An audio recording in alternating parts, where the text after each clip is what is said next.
sports podcast with the youngest, most daring, intrepid, gutsy, fearless host on the planet. Get ready for Jake's Takes.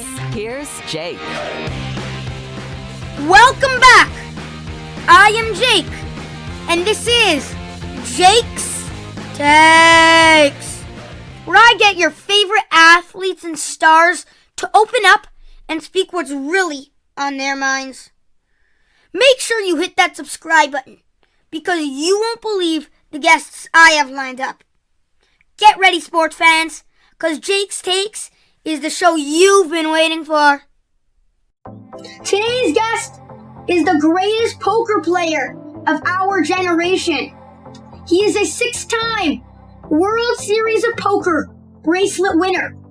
He is the only player to win the World Series of Poker Player of the Year multiple times. He also won 2 World Poker Tour Championships. Off the felt, he is a world-renowned animal rights activist and big-time philanthropist. And of course, he worked with the NHL's Golden Knights to help bring the team to Vegas.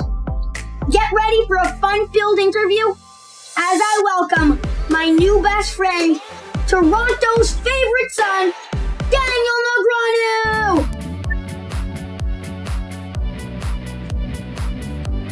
Daniel, it's awesome to have you on the show today. How you doing? I'm doing great, man. I'm excited to chat. It should be fun. It's gonna be amazing. And you know, I heard a rumor lately that said you were excited to be on my show today. But then I thought about it more. And who's to say you're not bluffing? No, you could ask my wife, you could ask my friends. I said, listen, I've been looking forward to this for as long as soon as it came on my agenda, I was like, oh boy, can't wait to do this interview. I'm super excited. It's awesome. I feel the exact same way. Everyone asks you about your poker career and your success. But today, I want to start with some hockey talk. Good with you, Daniel? Let's do it. My favorite subject. Great. Today's podcast is sponsored by Wallop Games. Check out the newest sports experience at wallopgames.com. Use the code JAKE30 for 30% off. So, Daniel, I want to first discuss your roots in Toronto sports. I hear you grew up as a huge Maple Leaf fan. Can you tell me how you fell in love with hockey in Toronto?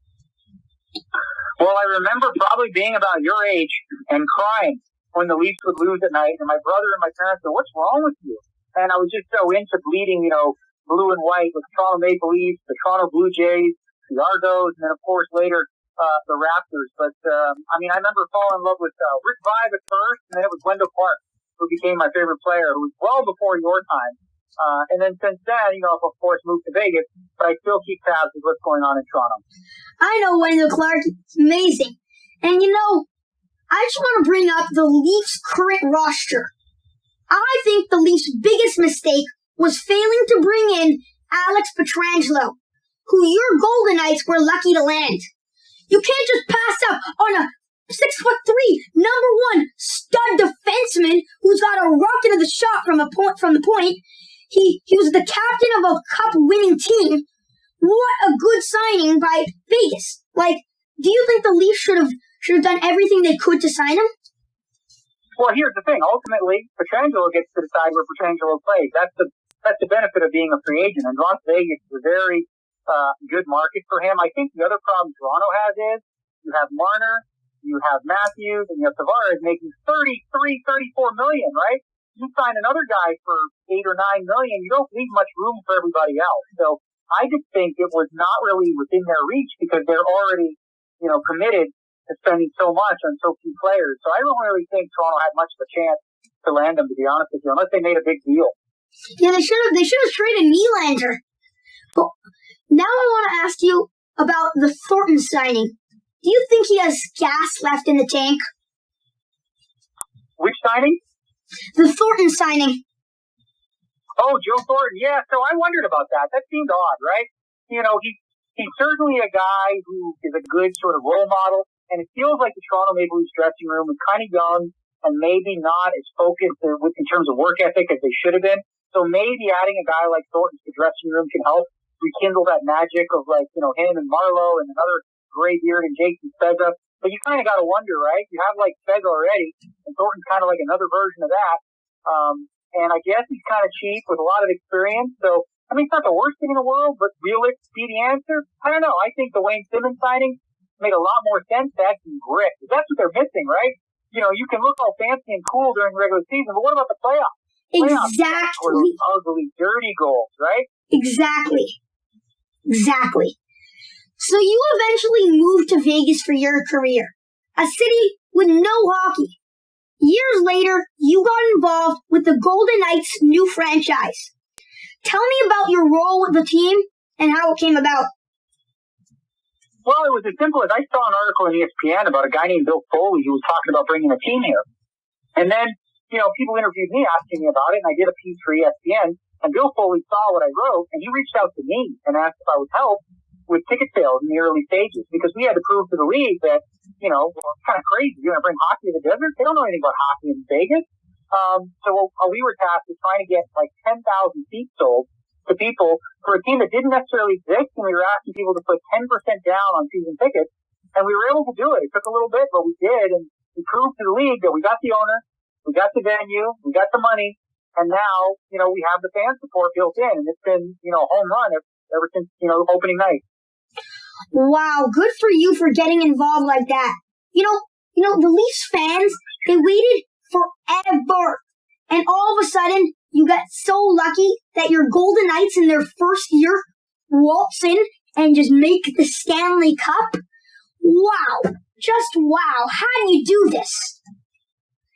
It's really like the perfect storm. It's magical, right? You think of how was the Vegas Golden Knights roster made up, right? And there was 23 guys who were all told by another team, we don't want you that much, right? So they all had a chip on their shoulder. They called themselves the Golden Misfits.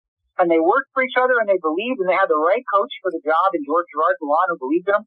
You have the right guy as your face to your team in Marc-Andre Fleury. And these guys, they took it as a slice to say, okay, well, they didn't want us, but guys, we can create something magical here. And right from the outset, you notice when William Karlsson plays old team in Columbus, well, all of a sudden you got a couple goals there. You see Mark Stowe playing against Florida. He scooped up, a nice game there. So, there's definitely something to be said about the team camaraderie that was built right out of the gate. And, there was a miracle run to the Stanley Cup Finals where there really wasn't a group of superstars and, less than. It was mostly just guys that were all above average. And they worked hard, were deep, and surprised the whole league. You mentioned a bunch of the Golden Knights players. Have you developed connections with any of the players? Yeah, for sure. I mean, obviously, I live here in Vegas, so I've gone to, I went to Alex Tuck's birthday party, and all the players were there, and, he opened a restaurant up not too far from me, so I chatted with them a little bit. They're interested in poker somewhat, too. The one guy that I still speak to regularly is a good friend, Phil Kessel, who doesn't play for us, but would love to, I'm sure, and he used to play for Toronto, as you probably know. But as far as the Vegas Golden Knights, Alex Tuck is probably the one guy that I'm, have the closest connection to. I was also friendly with Nate Schmidt, but he's gotten moved to Vancouver. And Eric Haller also, who got moved and is now going to be playing in Nashville. So Daniel, let's talk about the hockey fans in Vegas. T-Mobile Arena is known to be electric. Maybe the loudest building in the NHL. But are they really hockey fans? Are they loud because they love and understand the game of hockey? Or are they just screaming because it's entertainment central? Well, that's a great question. And it was basically a progression, right? I remember going to preseason games and, there were people around me and they were like, what the hell is this icing? What is that? And I'd explain it to them. They didn't really know much about the game, but there was a fun environment and whatnot. And the team starts winning and, the city really rallies around it. And I would say, by now, when in their third year, going into the fourth year, people in this town are real hockey fans. We have a regular show, the Vegas Insider Show, and people are involved in the Sin Bin Vegas, which is another media outlet. So people are paying attention to what's happening in the team. They've learned a lot. I would say, obviously, because we don't have NBA or now we do have NFL with the Raiders, because hockey was first, it really became a hockey town where people who maybe didn't, know the game, they fell in love with not only, the atmosphere, which is amazing, as you said, it's electric in Vegas, but also the product on the ice, because it's actually a lot of fun to watch. That's fantastic. Daniel, you know Toronto fans love and understand the game of hockey. It's the hockey capital of the world, but often the arena isn't even loud. Tickets are so expensive that the real fans can't afford to come. Does Vegas have any measures in place to make sure all fans can attend their games?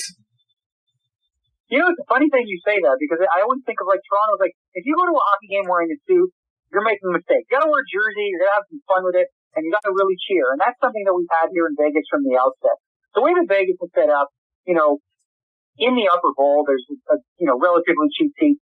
I have 4 season ticket seats for myself, 10 rows up, and I also bought 12 more that I donate to different charities and for kids in school so they can attend games as well. And there's a lot of initiatives like that to make sure that people, have that opportunity. We've also, this year, we bought the NHL team, which is going to be in Vegas, the Silver Knights, which will be much cheaper and affordable for families to take to games, which is similar to, I guess, what you would have with the Marlies in Toronto. So I think it's important to make it, accessible so that, everyone has a chance to attend a game or two. Daniel, you know what time it is on Jake's Takes? It's game rapid fire time. Yes! How did you know?